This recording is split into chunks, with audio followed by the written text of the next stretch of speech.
आज खरं म्हणजे मी महायुतीचं अभिनंदन करतो, आभार मानतो की त्यांनी रायगड जिल्ह्याला एक ऊर्जा देण्याचं काम केलेलं आहे की एक आम्हाला धैर्यशील पाटील यांना जी काय उमेदवारी दिलेली आहे आणि ती आमच्या रायगड जिल्ह्यासाठी आणि आमच्या महायुतीसाठी आणखीन ताकद देणारी बाब आहे।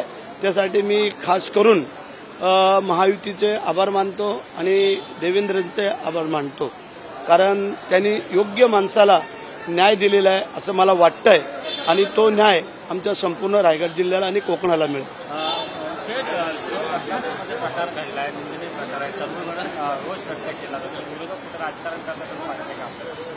चालतं आता थोडंफार आहे आणि थोडंफार रोष पण आहे।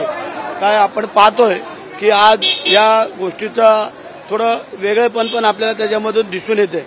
झालंय चूक आहे हे आम्हाला सगळ्यांनाच मान्य आहे, कोणच त्याच्यामध्ये हे करू शकत नाही आहे, परंतु काही गोष्टीची हद आहे, सीमा आहे आणि ती त्यांनी पाळावी असं आम्हाला वाटतंय। सुप्रिया सुळेंनी याबाबत ट्विट केलेलं आहे, त्यांनी सांगितलं की पोलीस यंत्रणा कमी पडत आहे, त्यासाठी माझी सुरक्षा काढा आणि ती कुठेतरी नागरिकांच्या सेवेसाठी ठीक आहे, ते आता भावनिक आवाहन करण्याचं काम आहे ते आणि लोकांकडे पाहण्याचा वेगळा दृष्टिकोन आहे, पण तसं काय नाही आहे।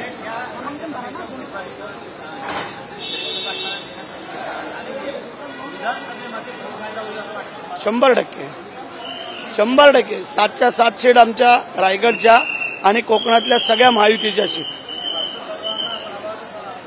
हो, त्याला पण त्यांना सामोरं जावं यावेळेला असं चित्र आहे। नाही, आम्ही सल्ला नाही देणार, त्यांनी समजून जावं आणि अजूनही वेळ गेलेली नाही असं आम्हाला वाटतंय।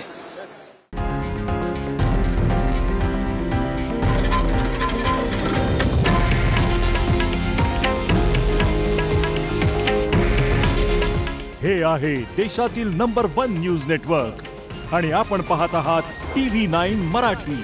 काळजी तुमची, हित महाराष्ट्राचं।